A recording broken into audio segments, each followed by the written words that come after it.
Hi, in this video I will show you how to hide your story from someone on the Snapchat. So if you want to place a story on the Snapchat but you don't want to show some of your friends, so how you can do it? Simply you have to open your Snapchat mobile application and go to your chats and click on the emoji button on the left top.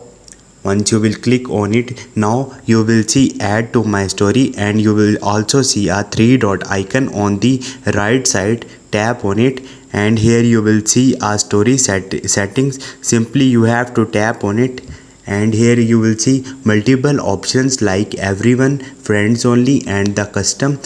Here you have to click on the custom and now you have to select the friends you want to block or hide from your Snapchat story and click on the block. So once you will do it, now those friends will be able to see your story on the Snapchat. Hope this video will helpful for you. See you next time. Thank you.